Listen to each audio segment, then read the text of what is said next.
Are you a business leader looking for next? I was. Are you an athlete transitioning to next? I wasn't.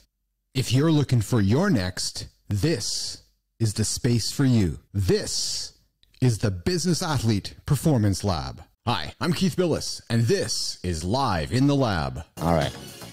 A little bit of weirdness in front of the camera there for anybody's watching, because I'm like, hey, where's the button? Where's the button? I can't get it going. How did you go viral on TikTok? You were on America's Got Talent. How much do you get paid to be on AGT? Oh, you didn't get paid. Keith and Steve here in Live in the Lab. You're a great interviewer. I love it. 48 miles, 48 hours. And not just once. You ain't seen nothing yet. I hit 50 last night, and I'm like, yeah, things are a little different than they were 10 years ago. So trust me, things are the future. You have no time for the BS that much of society seems to put on the table. Why is that? Like, what you're talking about is real right now. There's just no bullshit here, but it's just real. We brought you in with some Marley. I said, Joseph, let's talk music for a second. We said, well, Keith, oldies, 60s, 70s, and 80s. I've never talked to a sir before. Why are you a sir? In many ways, we're the same story. I came from nothing. You came from nothing. I think the old saying goes that if you want a trophy, you climb Everest. If you want respect, you climb K2. I've built an AI myself, and it's pretty fascinating when you can have a conversation with yourself with your own knowledge. Have you done that before? Why are we rushing to make these tools if they're all they're going to do is hurt humanity? Does the world need an Oppenheimer moment with AI? What a fun show. Hey, Business Athlete Nation. To all you bathletes out there. All right, the sound was supposed to come in earlier. That's part of the thumbnail testing we're doing. If you check out the channel, you're going to see some of the thumbnails we're testing out. Hey, does the music I play when we start the show draw you in or draw you out? I like all kinds of music, so some days you guys get rock, some days you get stuff like this. You get country, you get everything. You get opera, you'll get classical, you'll get tinkling of the ivories when we got guys like Di Manuel on the show and we're talking about dad stuff. But today I just sat down. You know my routine. Apple Nation. Keith sits down, opens up the mic, throws the tunes on, and lets the words flow. Whatever comes out, comes out. Sometimes it's good, sometimes it's bad, but I'm always reminded by this. Make sure what you're saying is always serving the audience. All right. I got something to serve the audience today. I got a tip. I got a business tip for you. It's an obvious one, but hey, we're speaking of business leaders. We're speaking of retired athletes. We're speaking to athletes that are looking to get into business next. Hey, athlete guy, you know how people obsessed over you when you were an athlete? You know, you got all the free stuff. You know, you got good seating in the restaurants. You know, you got treated really well.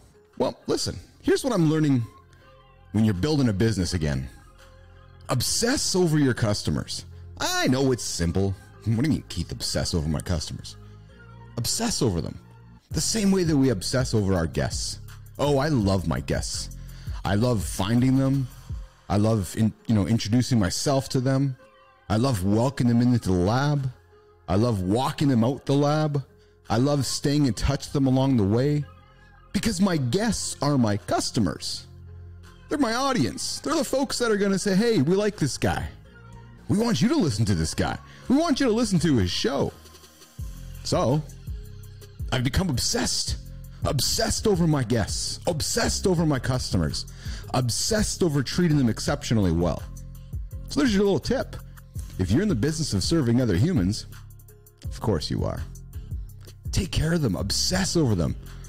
If you're listening to the show right now and you're walking in to see a customer right now, or you're thinking about going seeing a customer right now, or if you're trying to gather the courage to go see a customer right now, obsess over them. Just go and obsess. Because if you think from that perspective, the odds are they're going to be quite happy and you're going to take care of them. So there's my tip. There's my tip to kick off the Thursday episode of Live in the Lab. Hey, in real time, to all my friends in the United States, happy Thanksgiving weekend. You guys all filling up on that turkey? Oh, to all my friends, all my fellow guests that I'm going to obsess over, that are sitting in the thread for the last 22 days. No month. This is going to be a tough weekend to say no to things. I encourage you to say no. Just get through it. Get 7 days to get to the end and you're going to feel spectacular. Daddy's kept the peanut butter off the plate. No peanut butter for the chief athlete over here. No, I've done quite well. So, Canadian Thanksgiving was October. So now that I'm on U.S. Thanksgiving, I just ride on through it. So, hey, keep yourself focused and clear on your no month. If you have an Android phone, you're gonna want to hear from our guest today, Patrick Mork, humble fellow. I may not have introduced him correctly in the pre-show trailer. I may have introduced him as the Google Play Store father, when in reality, Patrick corrected me and said, "Well, Keith, I'm the Google Play brand father." So, potato. I get it. I understand where he's coming from, but that just tells you, I think, the nature of this really cool dude we're meeting up here in a few minutes. So I had the privilege of chatting with Patrick a few weeks ago, just a pre-show get together, and really connected. And I think we're gonna have a great chat today. I'm really curious about how that all came to life. So if you have an Android phone, I think you're really gonna want to hear what we're talking about. I got a lot of good questions for Patrick about how do you bring that brand to life? Why that name?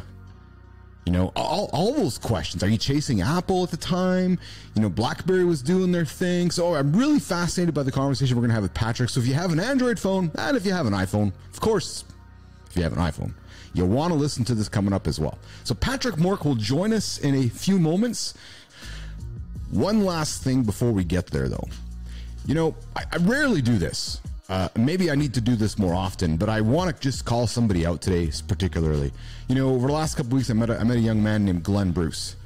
He runs a speed training business here in Winnipeg, Canada, called Speed is Life. Speedislife.ca. Met Glenn, we connected. And since that day, Glenn has been nothing but exceptionally kind to me. Exceptionally kind. Introducing me to people he thinks would be great guests on the show, and just making introductions left or right. So I would just want to publicly call out Glenn Bruce. Thanks, man. You're so kind. And I got tons of vitamin G coming your way today. Speed is life. If you're an athlete wanting to get faster, go talk to Glenn. Okay, let's pivot. You know how it works. We're going to pivot over here. We're going to throw the trailer on. We're going to introduce Patrick, and then we're going to bring Patrick on the screen. And we're going to have a good old chat today, live in the lab. Let's bring in Patrick Mork. Today in the lab, we're embracing change with Patrick Mork. Patrick is a Silicon Valley veteran and 4-time chief marketing officer, and he's best known for leading the team that launched Google Play in 2012. But after a decade in Silicon Valley, Patrick's journey took a dramatic turn when he faced a personal and professional crossroads. He found himself without clear direction, which necessitated a profound personal transformation. Patrick realized it was time to reinvent himself. Embracing a new path, Patrick trained at the Coach Training Institute in California and found his next being a purpose-driven leadership coach. His journey continued with a bold move to Chile in his pursuit of being a dedicated father. It was a move that embodied his belief in constant change and seeing opportunity where others see risk. In Chile, he started Leap, a company that aimed to create a coaching approach to turbocharge the leadership companies and create cultures that empower employees to do meaningful work. Today, Leap's clients are among the CEOs and founders of some of the most successful startups in Latin America. Patrick is living his mission of being the magnetic energy that inspires others to find careers filled with meaning and purpose. If you're a transitioning athlete or a business leader wondering what's next, today's the episode that you want to tune in for. You'll learn from Patrick Mork, a man who has successfully adapted to change and harnessed it to redefine his life and empower others.